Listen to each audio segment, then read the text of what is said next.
chapter 21. And the message is about a great man of God who have, I imagine, lost faith or become complacent in his decisions with the Lord. The man is David. Now, to make it very interesting to start off from the beginning, he had 3 judgments, the choice of 1 judgment out of 3. And what he did don't seem to bear the judgment. But we're going to examine it a little bit closer and see the meaning of what God wants with us. Now, Israel is a type of a Christian, I would think.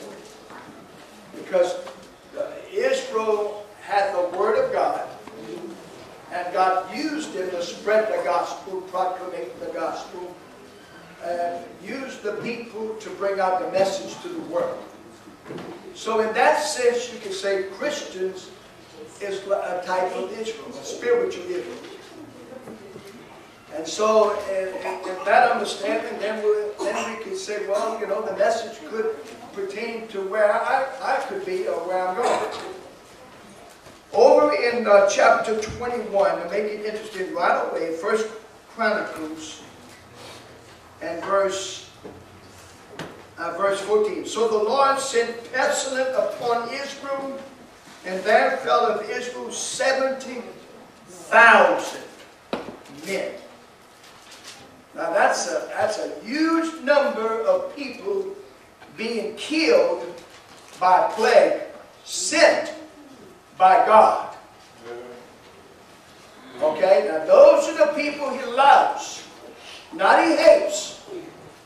But God loves these people.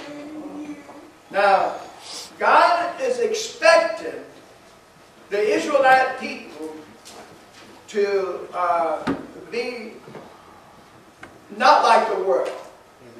Separate themselves from the world. And God's going to use them as a fax machine. He's going to fax into their minds, into this nation, His words to the world. So you can see how important that would be, that they live a straight life. Then it says, and that's not through yet, and God sent an angel unto Jerusalem to destroy it. And as he was destroying, the Lord beheld, and he repented. The Lord changed his mind of the evil and said unto the angel that destroyed, it is enough.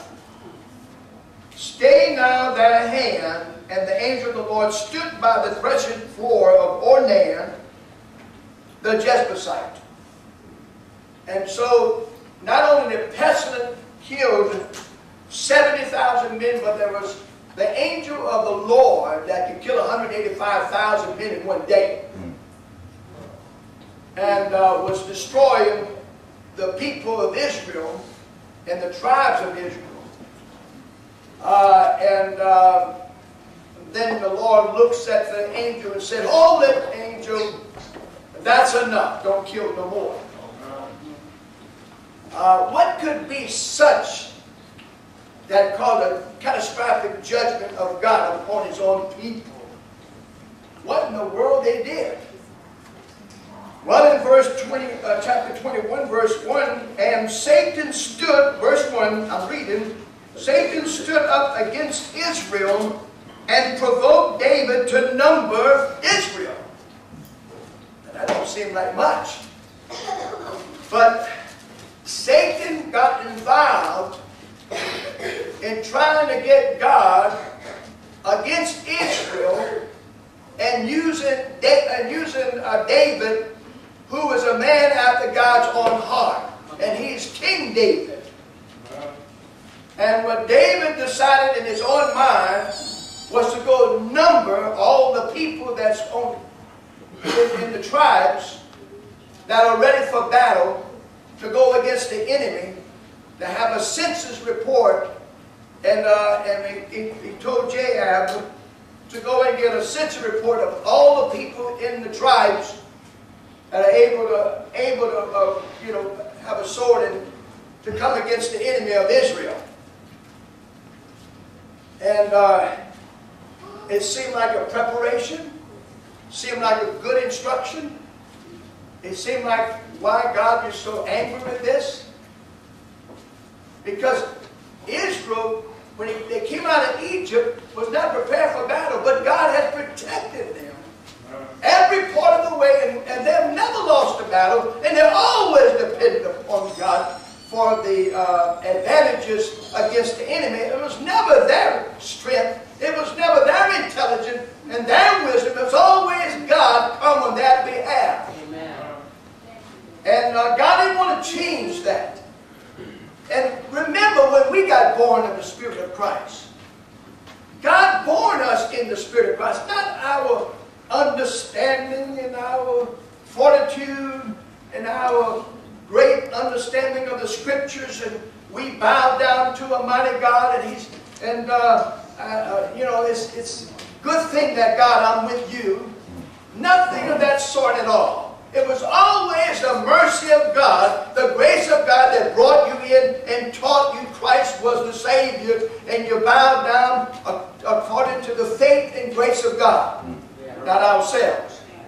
And then from now on, as a Christian, we don't lose sight of that.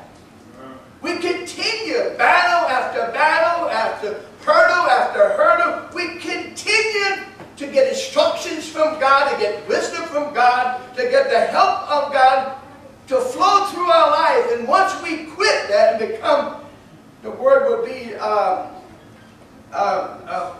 complacent and pride in our own selves, then God has to step aside, and then He has to do some judgment to get us back on track. Amen. And that was the whole thing. It don't seem like much, but the whole world watches you as a Christian. Yeah. Your mama watches you if she's not saved. Your uncle watches you.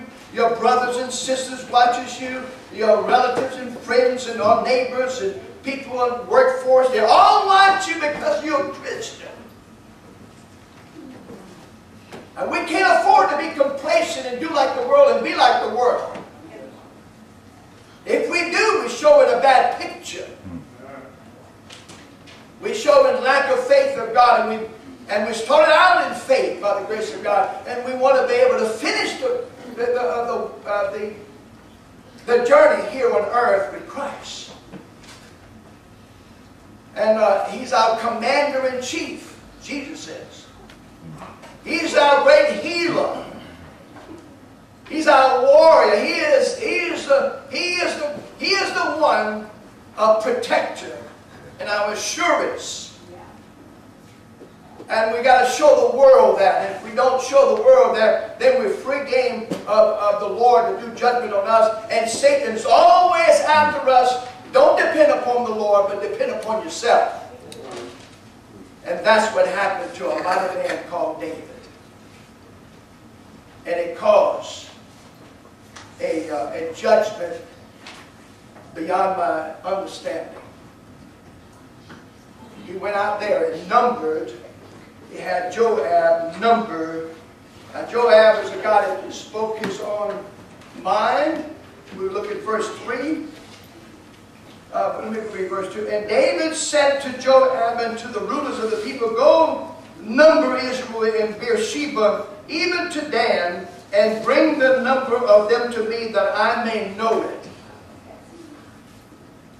And Joab answered and said, the Lord make His people 100 times so many.